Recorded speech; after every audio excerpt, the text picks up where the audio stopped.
What is up, Ravens Flock? Huge shout out for your support for the 410 Sports Talk. Chance and Glenn are the best in the business. They're killing it right now. They love talking Raven talk. Make sure you go subscribe to their channel. Let's go Ravens. Big trust. Welcome in everyone to another episode of 410 Sports Talk. I'm Glenn Martin here with my coach James Haskell. In this episode, we're going to start our draft coverage for your Baltimore Ravens. This is an exciting time of the year. Me and Jimbo both look forward to the offseason almost as much as the regular season, as crazy as that might sound. But we love doing the armchair general manager routine, just like most fans do themselves. So this is going to be our first introduction into the draft, kind of a broad look at the draft, but certainly from a Ravens perspective. So before we get into it and all the fun things that go along with the draft, do us a favor, hit the subscribe button, click the notification bell so we can keep you up to date on all your Ravens news. But Jimbo, how do you want to start talking about this? I'm assuming we want to first identify some areas where the Ravens could be focused on when the draft comes around. Yeah, I think that's a great idea, Glenn, and that's exactly where we'll start. So what we've decided to do, first of all, like Glenn said, this is the official start to our draft coverage. And so each of the prospects that we bring up today, we're going to have entire videos dedicated to them where we'll do a deep dive. So don't feel like this is it and this is all you get as far as the coverage of these players. We're going to go even deeper. And get more specific, more granular on our evaluation of each of these guys. But we want to start just by laying the landscape for where we see the Ravens focusing and some guys that have been linked to the Ravens based on what we've seen and also based on our estimation from the big board and the positions of need. So the 5 positions that we've identified are as follows. And they're not in order yet. Right. Yep. No particular order here, guys. But so we've broken up the offensive line into 2 positions, tackle and interior offensive linemen. So that's 2. Same thing with the D-line, like D tackle, interior defensive linemen, and edge players, edge rushers, whatever you want to call that. And then safety. So those are the 5 positions that we here at 410 Sports Talk consider to be the highest of need for the Baltimore Ravens. Not to say that's their only need, because we certainly understand that Lord knows it's the Ravens, so it's not outside the realm of possibility for them to go completely different than what we're going. Go get a running back. Exactly, and we certainly will go over. Believe me, we do a ton of draft coverage, and we will be watching film. We will have experts in, including, but not limited to, DraftPlex. Jason Pruitt from over at DraftPlex, who is the most accurate mock drafter in the country, and I don't think anyone watches more film than Jason over at DraftPlex. So we got a lot of coverage coming up. But like Jimmy said, those are the 5 positions we're going to talk about because those are the most commonly mocked positions to the Ravens as it currently stands. So as Jimmy mentioned, we have edge, interior defensive line, offensive tackle, interior offensive line, and safety. So just to give everyone a bit of a breakdown on how the top 100 currently is being laid out here as far as the positions in the top 100 and how many in each of those positions. Well, Dane Brugler, who is the draft expert over at The Athletic, broke it down in a very simple way for me to, and believe me, I need simple because I'm not that sharp. But the good thing is the first 2 positions as far as just volume, the number 1 spot, the most guys in the top 100 by position, 17 players in the top 100 are at the edge rush position, which, I mean, look, again, we didn't say by, ranking. We're not going to rank, the positions of need. But I think we all agree edge is a huge position of need after, the injury to Bowser in the final week. And just of course, a little. Even without the injury to Tyus, don't you think that it would still be a top 5? Absolutely, especially when you consider, anyone who watched the Super Bowl saw how much pass rush makes a difference, especially when you can do so without blitzing. So 17 of the top ones, it's the highest single position as far as total number of prospects ranking in the top 100 of this draft. 17 are on the edge. Then on offensive tackle, 10. That's great news. Yes. Yeah. 10 offensive tackles are listed in the top 100. And that's important. So folks, that's 10 just tackles. Just tackles. And then 9 interior offensive linemen. So a total of 19 offensive linemen are rated in the top 100. So 10 at tackle and 9 at the other 3 interior positions. And then finally, safety. actually, I didn't do interior defensive line. So there are 7 in the interior of the defensive line in the top 100, and then 7 safeties also in the top 100 at safety. So lots of talent that the Ravens could be hopefully bringing in to help bolster this roster that was decimated by injury last year. Now, the good thing is they're getting a lot of those guys back. So they're getting not just draft picks, not just free agents, but just their own guys being back in the room is certainly going to make a big difference. But which position group should we start at, Jimbo? Yeah, and then something to just really quickly to add a little color to that, something that's important is that the Ravens have 10 picks in this draft and 9 in the top 4 rounds. Crazy. So it's not insane. It's not insane to think that the Ravens' first 9 players could all be technically from their, from the top 100 prospects. Oh, absolutely. Yeah. Right. And so, man, it's not only the and also they may not take all 9 too, right, Jimbo? They may use those 9 to turn it into 7 because they trade 2 away to move up. Exactly. So there's a lot of flexibility there, and we're really excited to see the fireworks on draft day. And as I'm sure you guys are. But as far as the players linked to the Ravens, I want to start with one that a lot of people liking and are considering a home run, but I not on the player, but I'm a bit hesitant on whether or not the Ravens, should do it at that point. And I want to start with the center out of Iowa. Yeah. Give me a second here. I just lost his name. Linderberg. Linderbaum. Tyler Linderbaum. Tyler Linderbaum. There you go. And I want to talk about Tyler specifically because,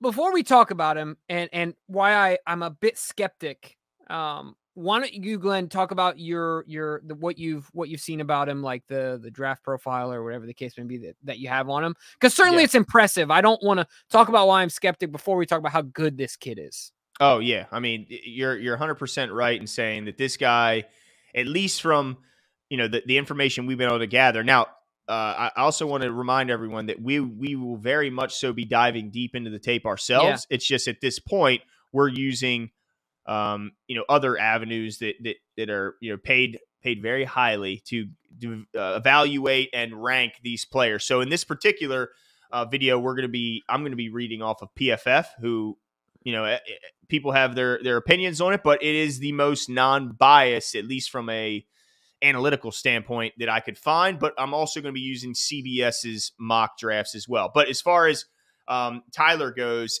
it says he is the best center prospect we've seen in the PFF college era. So since PFF has been around, which it seems like if you're the younger crowd, they've been around forever. But I do remember when there was a time before PFF. But since they've been around, he is the best center prospect since PFF has been created, and he was already the highest graded center in 2020. He was the highest graded center last year, Jimbo, when we saw guys like Creed Humphrey go to the Kansas City Chiefs, and we saw who's the guy from Alabama. He went to Philly. Oh my goodness! Remember he had a bunch of injury issues, but he ended up going to Philly. We were linked to him. I know you're talking about. And then the kid with the hair. Oh yeah, from the small school. The kid that would work out in the woods. Man, we're blanking on those names. But anyway, there's already been better than all of them. He's better than all of them last year. And guess what, Jimbo? He got much better this year than he was the year before. Yeah. He took his game to crazy heights in 2021. He earned a 95.5 overall grade. I don't know if I've ever seen a player achieve a 95.5 overall grade ever. So the guy is an absolute stud when it comes to everything I'm seeing, and just some more news about what this guy is going to bring. He's got positional versatility, but he's 6'3", he's 290, but he just moves bigger guys easily. Like the guy, he plays with the nasty that you're looking for as an offensive lineman, especially a center. I mean, he looks like a stud. Now, Jimbo, I know what your concern is 14 too high for any interior offensive line, in your opinion? Yeah, that's really what it comes down to. And so let me preface my answer by saying what I think in the Ravens front office historically think in this instance are different. And so I think that I've made this comparison before. Like, you can only evaluate value so much before you say, this is the guy we need. Screw the value, this, there, and the other. This is what we need, right? And you go after him and you get him. And so for me, I think Eric DeCosta he gets a little too close to the project instead of backing up and saying, okay, you know what? I don't care what pick this is. This kid's on the board and this is what we need, right? Mm-hmm. So with that being said, I seriously doubt the Ravens take this kid at 14. Now, do I see the Ravens trading back to then arm themselves and maybe trade up later or something like that? Because they can only trade back so far. They already got 10 picks, right? So they're not trading back. I'd be stunned if they traded back. Right. And if they trade back because they feel like they can get it, my point is that they could trade back and maybe get him and then use the stuff they acquired, trade back to then, move back in at the end of the first, or, the early part of the second, something of that nature. But I agree with you because, you can only acquire so many picks, right? You got to you got to use some of them. I would, if I'm the GM and this kid's on the board at 14, I take him. But I don't know if Eric DeCosta takes him. And the other thing I'll mention too that I think is important, and we'll get in, like you said, we'll get into an analysis after we watch the tape.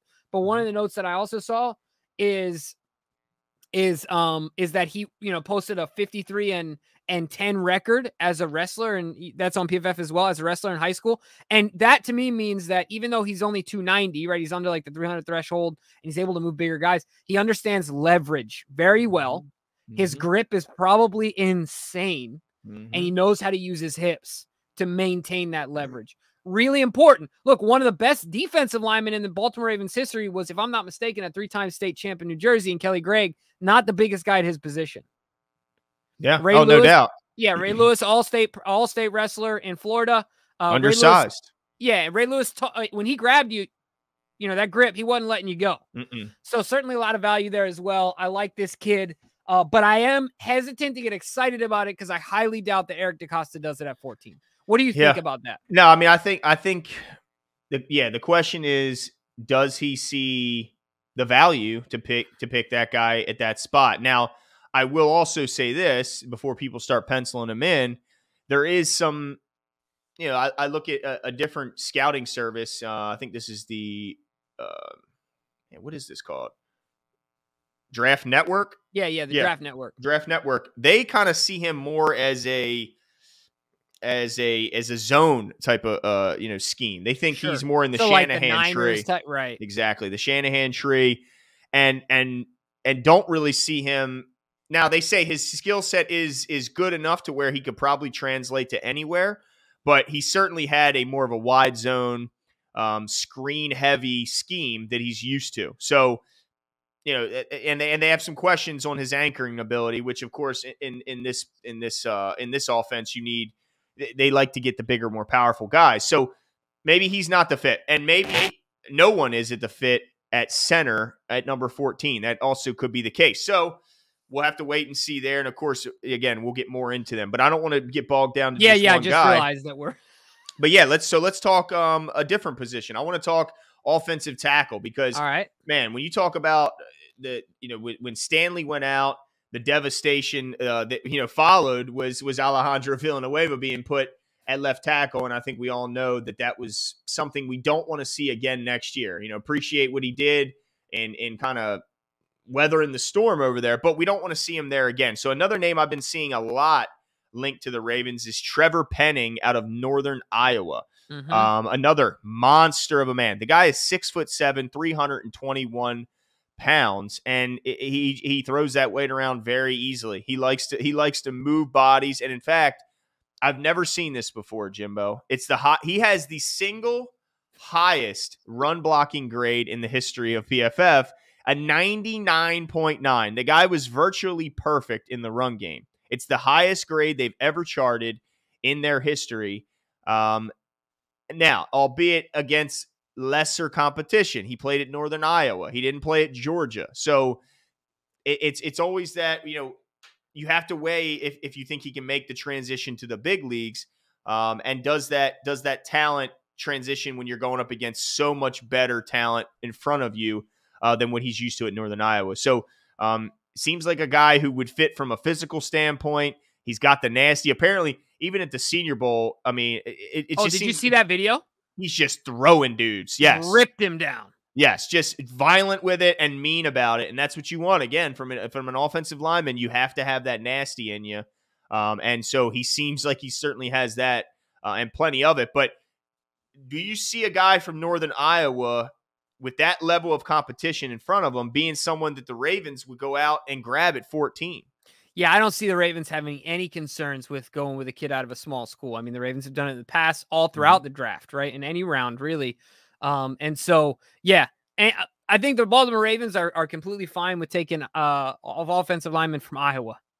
Okay, Northern Iowa, but Iowa as far as geographically the state, like they pump them out. That's right. They've had They had a couple good ones in the past, haven't they? Yeah, just a few, right? I mean, Marshall Yonda, he's okay. He's all right. He's not too bad. So yeah, I think the Ravens would. I feel like there would be no hesitancy there to pull the trigger. But I want to talk about another tackle, and that's Charles Cross, coming out of Mississippi State. A few cool things about him is simply, he didn't let up a pass rush against Alabama. He had some great, the great 2020 first year as a starter. But Glenn, there was a description that you read to me that I think is worth repeating. Oh, was that about Charles Cross? Yeah. Was that about Charles Cross? Let me see here. Where did I have that? Man, are you sure that was about him? Because I don't see it now in front of me. Do you have it? No. Anyway, maybe it was about someone else. And I think that was about somebody else. Yeah. Either way, he's improved from year to year. In the previous year, he allowed 44 pressures on 574 blocking snaps. He only gave up 16 pressures on 719 pass blocking snaps this year. So he's shown improvement. He's done well. You talked about Jennings being from Northern Iowa, where this kid's playing against, they've seen him against best of the best in Alabama and didn't give up a single pressure on 66 pass blocking snaps. That's really impressive. He's 6'5", 310. And, he's young. He's only 21 years old. He's a redshirt sophomore. So he's only really redshirt 1 and then 2 years, and he's done. He's out of there ready to hit the pros. So certainly a lot of ground in front of him as well to improve. And he's a young kid. So I like him. I think he's got some nasty. The question is, does he have any chance of getting to 14? Because some people have him as the number 1 tackle coming out, right? Right, exactly. So now the last tackle I want to talk about is the guy you were referencing earlier when you talked about that description. That's Evan Neal. Oh, shoot, yes. The tackle from Alabama, who is listed as the 3rd best tackle on PFF. But I love the description. It says, the mammoth 6'7", 350-pounder is one of the most imposing specimens ever to grace this earth. And he moves like a man 50 pounds lighter. But here's what's really intrigued me. He's only allowed 24 pressures in the last 2 years between left and right tackle. So, Jimbo, he has played both sides, and hopefully this guy isn't a huge baby like our last big right tackle draft pick in Orlando Brown, who, of course, whined his way out of Baltimore. So hopefully this guy will be more receptive to playing the right tackle position if Ronnie Stanley is back at left tackle, which would, I think, in the Ravens' minds, be the absolute ideal situation. Yeah. So watch out for maybe Evan Neal. Now, again, we know they like their Alabama guys. There is no doubt about that we would certainly, now we might be hesitant at Northern Iowa. We definitely aren't hesitant to go to Alabama and get a player. But you're right in that because he has positional versatility there, it increases the likelihood of the Ravens picking a guy like that, because Alejandro Villanueva was an open book about it. He said playing the right side is like trying to learn how to do everything with your offhand. Yep. So if we don't have to go through that and he's more of a plug and play, look out, man. Look out. Exactly. So, watch out for him. Yeah, that's a good sneaky one. The next one I want to get to, though, is a really interesting prospect because I would consider him typical in today's NFL, but certainly not in his size and position. And that is Kyle Hamilton out of Notre Dame. He's 6'4", 220 and listed as a safety. He's only 20 years old. He's a really hybrid type guy that can kind of do it all. really dynamic player. What's your take on this kid? There's a lot of people that are high on him and his playmaking ability, being ultra athletic, having a nose for the football and things of that nature. So he's the highest rated safety, but there's a chance for him to be there at 14 because safeties seem to be devalued as in today's draft. I think the highest rated safety 2 years ago wasn't even taken in the first round or something of that nature. So point is that there's a high likelihood that he's there. Yeah. What's your take on him? Do you think he's worth a number 14 pick, regardless of the other positions than them being there, right? Like tackle and edge rusher, if they're more important to you, regardless of that. But like him being at 14, do you think he's worth it at 14 for the Ravens? Yeah. So that's a tough one for me because I know how much the Ravens already have invested in their secondary. Yeah. And it is a lot of money. So while this isn't a free agent signing, it's still, your first round draft pick is in theory, at least, the best opportunity to get young talent on the team. Do you want to spend that at a position you're already spending the most dollars at? I get it, one's corner and one's safety, but it's all secondary in my mind. And they're also paying Chuck Clark. So for him to be taken at 14 would tell me that the Ravens look at him as, the guy they've been missing on the back end for a long, long time. A guy who provides help in, a guy that can come up support against the run, a guy that can play center field and be the, the deep ball threat. And he's such a long safety, you know what I mean? To where like that range has got to be impressive.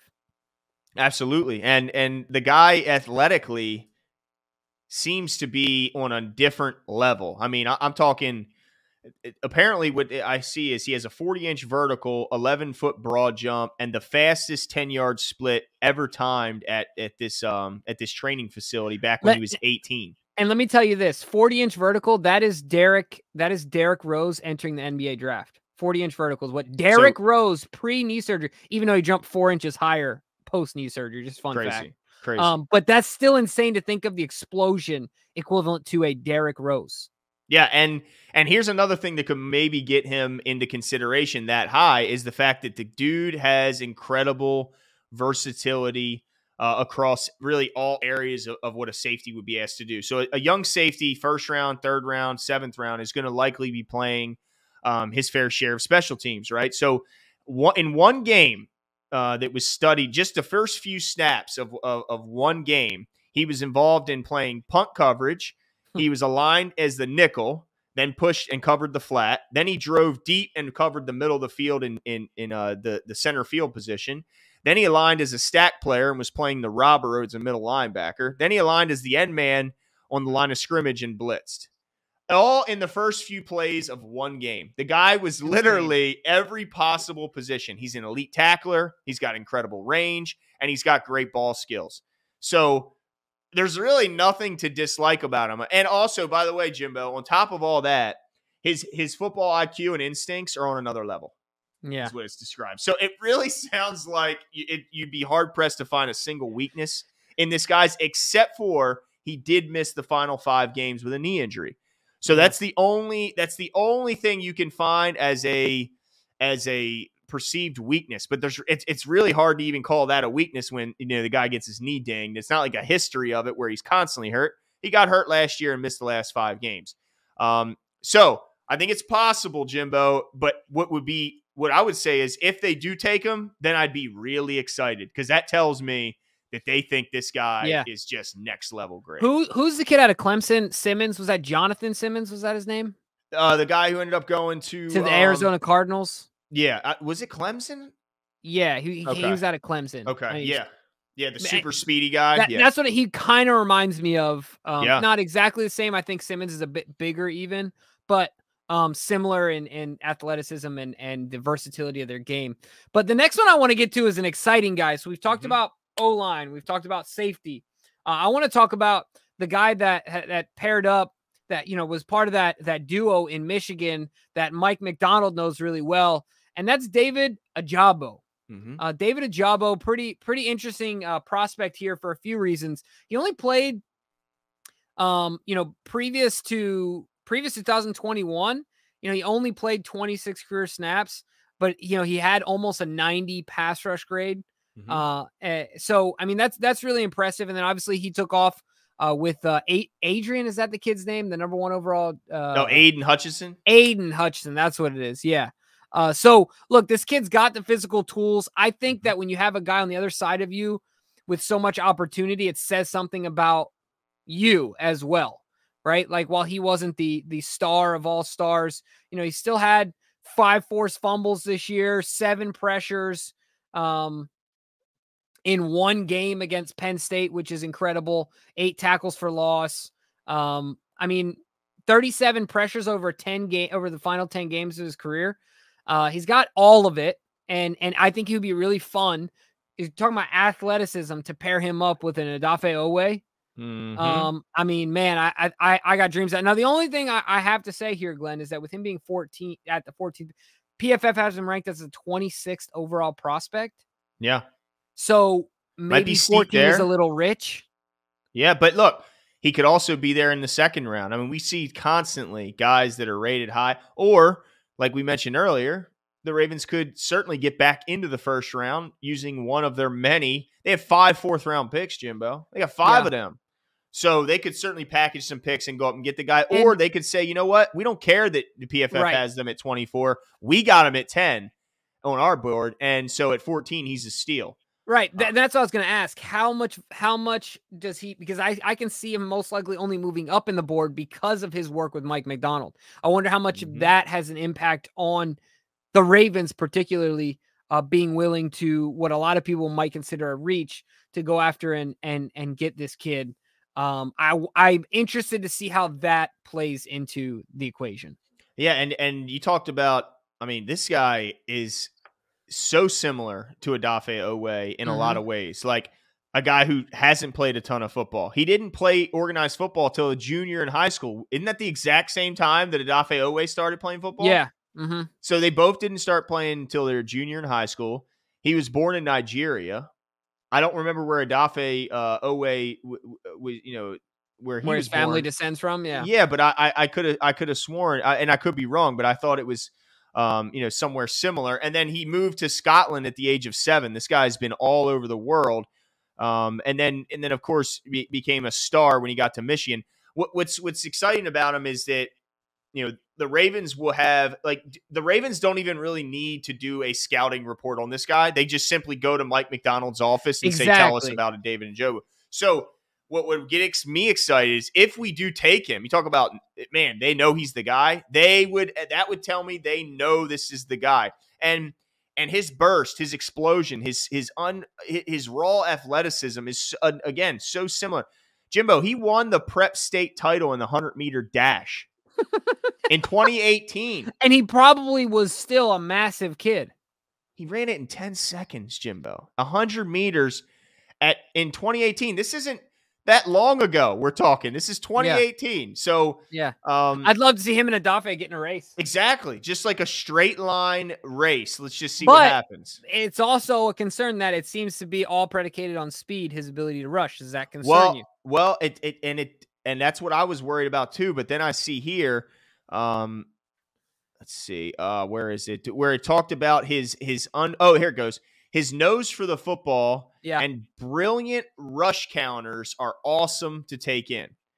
So It seems like he has natural rush counters, which is something that as you start to watch and evaluate talent, it's not is something that's as teachable as you would assume. Right. To just go, oh, let me teach you pass rush moves. A lot of these pass rush moves are just born. Like, you just have it or you don't. It's just like a lot of things.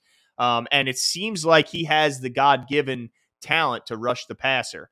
And of course, he can always develop and get better, but it seems like he's got it. Now, it could be a situation where do they want to take on another guy who's so young and so raw in his football game like Odafe Owe, or do they say, you know what, we're going to get a steal because of that rawness. We're going to be able to get him where we want him. And imagine the speed on each end with Odafe on one end and Ajabo on the other end. Good luck getting to the edges once those guys really find their footing in the league. And it could be interesting to see if the Ravens, maybe they hold pat at 14.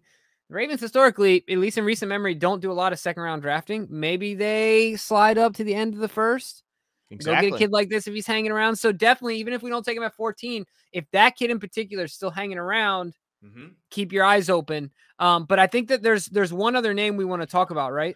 Well, I have one other position is the interior of the defensive line. We're obviously have set to lose a couple big names. Brandon Williams being the widest and Calais Campbell being the tallest, both of which are free agents and carry a very steep cap number, and they're older.